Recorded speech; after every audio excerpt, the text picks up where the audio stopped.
今天给大家分享一个剩米饭新吃法。这是昨天剩的大米饭，碗里加一点盐，用清水化开。化开以后浇在剩米饭里面，用筷子搅拌均匀。碗里加1大勺淀粉，多放点黑胡椒粉，继续搅拌均匀。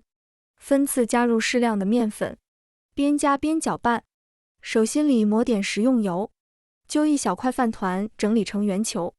用手按压按扁成饼状，全部做好后依次摆放在盘子里，在上面少抹一点水，放点黑芝麻点缀一下，用手把芝麻压一压，翻过来再撒上芝麻。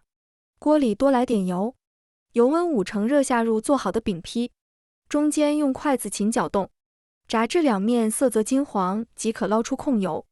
吃的时候挤点番茄酱，掰开给大家看一下。